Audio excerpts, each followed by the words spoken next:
कि त्यस्तै हो। थोरै जिरा टोप पकाउनको लागि जिरा पनि हामीले डढाउनु पर्छ, त्यसले गर्दाखेरि मिठो हुन्छ।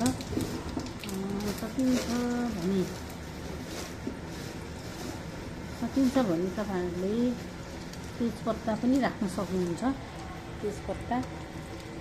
तेजपत्ता पनि पकाएँ र त्यस पछाडि चाहिँ हामीले यसलाई चलाउनु पर्छ।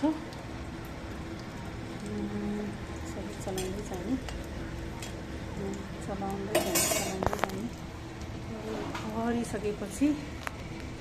खरिसकेको छ।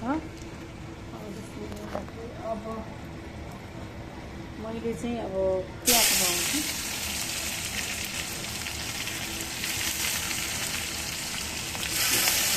प्याज गराएँ। प्याज गराइसकेपछि यसलाई अलिकति पानी गरिदिनुपर्छ र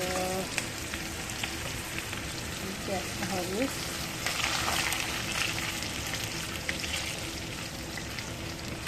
त्यस पछाडि अलिकति हरियो लसुन पनि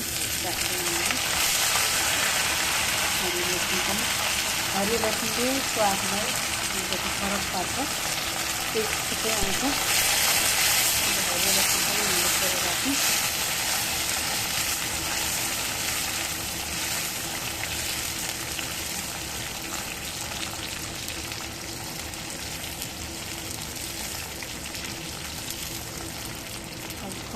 यो खैरो होस्।